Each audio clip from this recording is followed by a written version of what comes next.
তুই কি জানিস পৃথিবীতে এমন একটা বর আছে যেটা দেখতে খারাপ? কি বর? গোবর। আর তুই কি জানিস পৃথিবীতে এমন একটা পান আছে যেটা তুই কোনোদিন খাতে পারবি না? কি পান? জাপান। আর তুই কি জানিস মানুষ কোন জিনিস একবার খেয়ে আর খেতে চায় না? কি? ধোকা। আর তুই কি জানিস এমন একটা ধান আছে যে ধানের চাল হয় না? কোন ধান? সাবধান।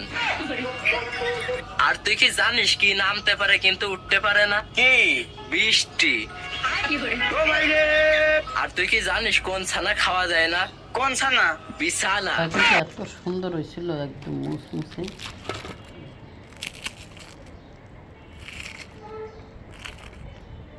একদম বিস্কুটের মতো হয়েছে। এটা খালি রাখলাম কারণ আমি গুড় দেওয়া খেতে পারি না, আর আমার হাজব্যান্ড। আর এটাতে গুড় দিলাম না, ভাবলে নিয়ে যাও।